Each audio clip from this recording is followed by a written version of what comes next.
ഭാര്യയുടെ അവിഹിതബന്ധത്തിൽ മനം മടുത്ത് ടെക്കി തടാകത്തിൽ ചാടി ജീവനൊടുക്കി.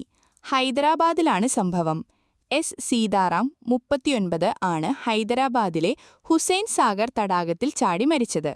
ഭാര്യയ്ക്ക് പരപുരുഷ ബന്ധമുണ്ടെന്ന് ആരോപിക്കുന്ന സീതാറാമിന്റെ ആത്മഹത്യക്കുറിപ്പ് പോലീസ് കണ്ടെത്തി.